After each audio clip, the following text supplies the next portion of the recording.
Okay, so get this. I'm online, right, scrolling through pictures of Austrian castles, like, daydreaming about my next vacation. That's rough. And somehow I stumble across this article, and it's about, well, farmers and art. Like, together, I had to find out more. This is right up our alley, right? Totally.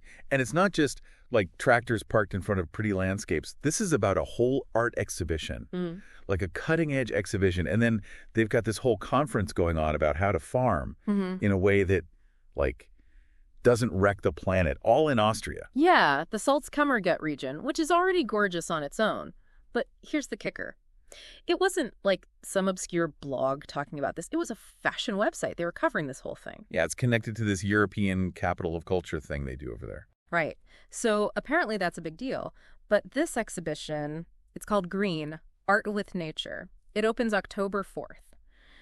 And honestly, it sounds kind of intense. It does, yeah. Like, they're not messing around. The article actually goes into detail on this one installation. It's called Give Us, Dear, by these artists, Baylor and Orant. And have you ever seen those pictures where there are these, like, parasitic creatures? Yeah. So imagine that, but they're stuck onto this giant monster figure. Okay. Like graining it of life, not your typical happy little trees kind of art.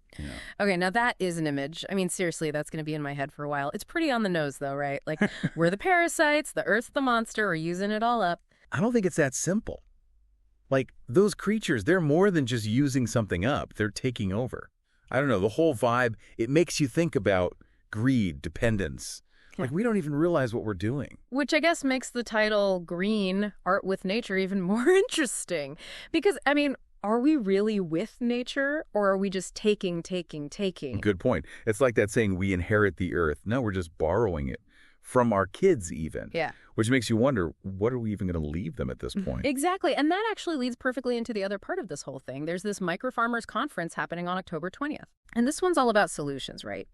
Sustainable agriculture, what small farms can do, the whole 9 yards. They're bringing in, like, actual farmers, people involved in the arts and culture, even just regular citizens can go. Yeah. Seems like the perfect follow-up to the art show, almost. It does. Like, okay, you've had your feelings messed with by giant monster art. Now let's talk about what to do next.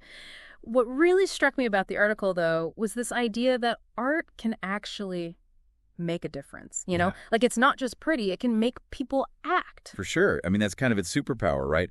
Art sneaks past all your defenses and hits you right in the feels. Totally. Suddenly, it's not just some abstract problem. It's real. And then you want to do something. You're right. It's like maybe a picture is worth 1,000 words, maybe even 1,000 actions.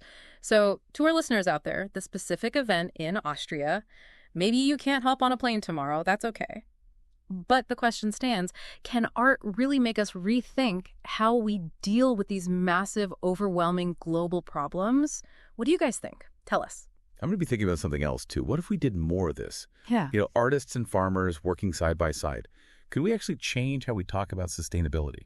Could we make it about hope instead of just, like, fear and doom? It's something to consider, right?